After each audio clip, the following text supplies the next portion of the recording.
हिंगोली जिल्ह्यातही पावसानं शेतकऱ्यांचं नुकसान केलंय। भुईमुग भिजलाय, त्याला कोंब आलेत, हळदही पाण्यात भिजली आहे। लाखोंचं नुकसान या ठिकाणी झालेलं आहे। सरकारनं तातडीने मदत करावी, नाहीतर आत्महत्या करण्याशिवाय पर्याय नसेल असं शेतकरी म्हणतात।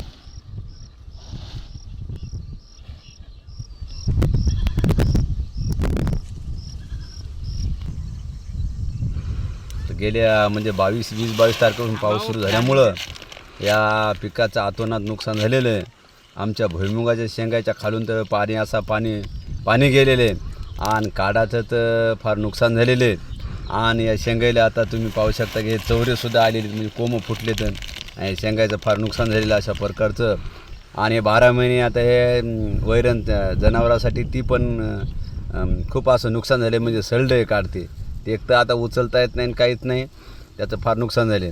आणि शेंगा या अगोदरच भाव कमी आहे, एक मजूर भेटणं तर आणि इकून तिकून का हल्ला त्याच्या खाली पाणून गेलं, त्याच्यामुळे त्याचं जे काळ्या पडल्या शेंगा आणि शेंगा काळ्या पडल्यामुळं त्याचं जे भाव आहे त्याला तर काही विचारणार नाही कोणी। आणि पहिलाच तर भाव कमी आहे आणि असं नुकसान झालेलं आहे की यासाठी शासनानं तातडीनं सरकारनं आदेश दिले, तर पण आतापर्यंत कोणी इथं अधिक